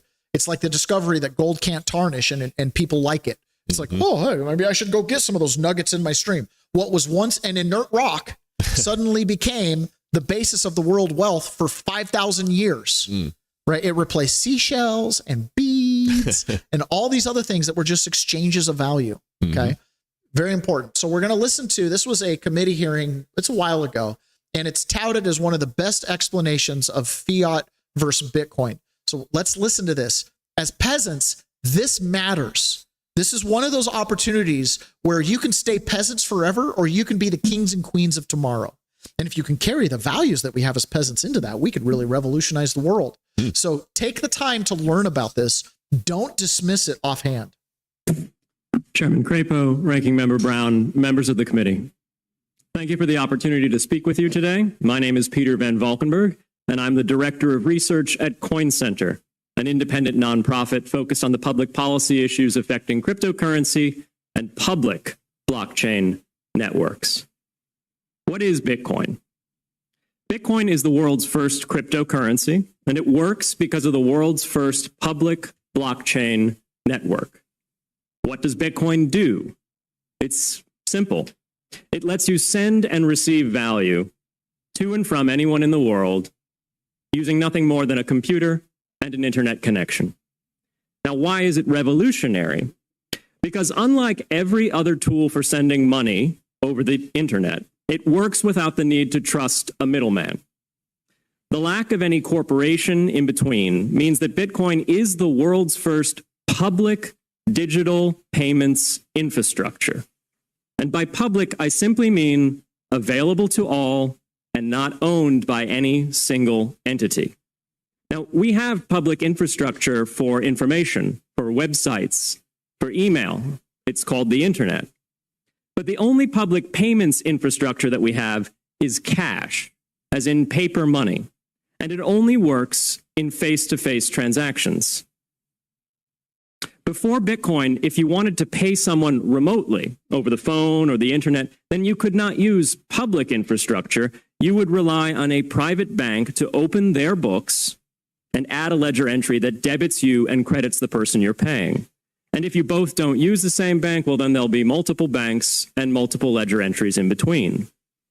With Bitcoin, the ledger is the public blockchain, and anyone can add an entry to that ledger, transferring their Bitcoins to someone else. And anyone, regardless of their nationality, race, religion, gender, sex, or creditworthiness, can for absolutely no cost create a Bitcoin address in order to receive payments digitally. Bitcoin is the world's first globally accessible public money. Is it perfect? No. Neither was email when it was invented in 1972. Bitcoin's not the best money on every margin. It's not yet accepted everywhere. It's not used often to quote prices, and it's not always a stable store of value. But it is working, and the mere fact that it works without trusted intermediaries is amazing. It's a computer science breakthrough, and it will be as significant for freedom, prosperity, and human flourishing as the birth of the internet. And Bitcoin is just the beginning. If we can replace private payments infrastructure, then we can replace other private choke points to human interaction as well. Now, why should we want to build more public infrastructure? Why should we embrace blockchains over corporate intermediaries? Why should we tolerate their inefficiencies and work to make them better? Why should we want the pioneers of this technology here in the United States and not fleeing overseas? A simple reason. Because the corporate intermediaries providing today's critical but privately owned infrastructure are becoming fewer, larger, and more powerful. and their failures are increasingly grave. So roughly half of all Americans, 143 million people, had their Social Security numbers exposed to hackers because of a breach at Equifax. The SWIFT network has relayed hundreds of millions of dollars in fraudulent transactions because of hacked member banks in Bangladesh, Vietnam, Ecuador, and Russia. The FBI suspects now that the largest of these hacks was perpetrated by North Korea. Corrupt, low-level employees at an Indian bank, Punjab National, were able to fraudulently certify SWIFT messages, stealing $1.8 billion. It's the largest electronic bank robbery in history. In fact, it's the largest bank robbery in history. In October 2016, an estimated 1.2 million internet-connected devices were hacked and turned into a botnet that for several hours made prominent websites unavailable across Europe and North America, including CNN and Fox News, the New York Times, and the Wall Street Journal. Increasingly, physical machines are being connected to the internet to augment their capabilities. They're wired through servers that are owned and maintained by private and trusted intermediaries, the so-called Internet of Things. Pacemakers from St. Jude's Hospital have been hacked. Baby monitors from TrendNet have been hacked. And Jeeps from Jeep have been hacked to the point where they can be remotely commandeered and driven off the road. Now, those vulnerabilities are inescapable in systems that have single points of failure. It doesn't matter if the point of failure is a corporation or if it's a government. There shouldn't be a single point of failure. Similar choke points existed before the internet. If you wanted to deliver a message, you'd have to go through one of 3 television broadcasters or a handful of newspapers. Private corporations are essential, but no critical infrastructure should rely on 1 or 2. The internet removed single points of failure in communications infrastructure and ushered in a wave of competition among new media corporations building on top of its public rails. Blockchains can similarly disintermediate critical payments and IoT infrastructure. The technology is not yet ready to answer all of those questions today, but it is our best hope. And as with the internet in the 1990s, we need a light touch, pro-innovation policy to ensure that these innovations flourish in America for the benefit and security of all Americans. Yes. I like the light touch. What do you mean? The comment that he made at the end, we need a light touch. That means, don't overregulate and allow us to move. Don't overregulate. And Trump, let me pull this up and we'll end on this. Just give me 1 second. Many, many times he has said this, so I'm going to find one of the clips I have saved and play it. Trump talking about making the United States the crypto capital of the world. So he said this. Here we go. Got a couple of them here. The right to I will ensure that the future of crypto and the future of Bitcoin will be made in the USA, not driven overseas. I will support the right to self-custody to the nation's 50 million crypto holders. I say this with your vote. I will keep Elizabeth Warren and her goons away from your Bitcoin. And I will never allow the creation of a central bank digital currency. I will ensure. Here's another. Let's do another one here. Protect Americans from government tyranny as your president. Tonight, I'm also making another promise to protect Americans from government tyranny as your president. I will never allow the creation of a central bank digital currency. You know about that? I didn't know you know so much. I'm very well. New Hampshire, very smart people. Very, very current. You know what they're doing. Such a currency would give a federal government, our federal government, the absolute control over your money. They could take your money. You wouldn't even know it was gone. This would be a dangerous threat to freedom, and I will stop it from coming to. Tonight, I'm also making another proof that the government is interested in being in every one of your transactions, including cash now. They want to limit cash because cash, person to person, it's public infrastructure. We make a direct exchange. It has to be face to face. We have a community member over at 1776live.us. You've got to go there to go deep on this.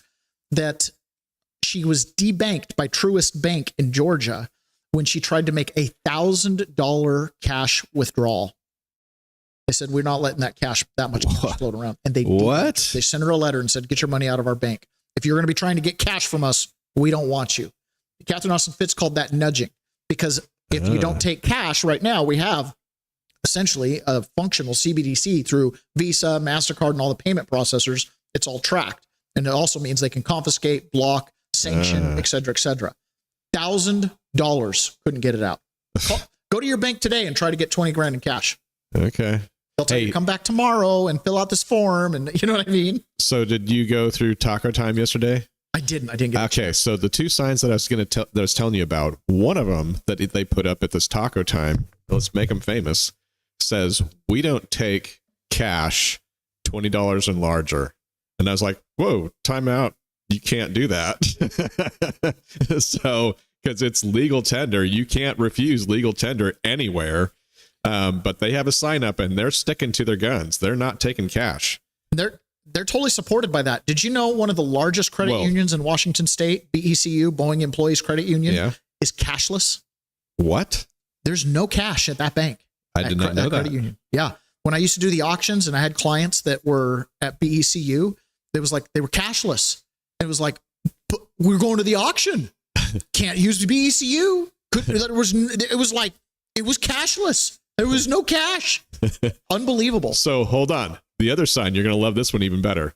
The other sign is telling the clientele that are coming through the establishment how they're going to round up your change to the nearest nickel.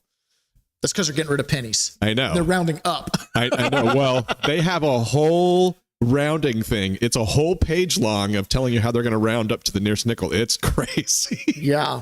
You've got to go through and read them. Yeah.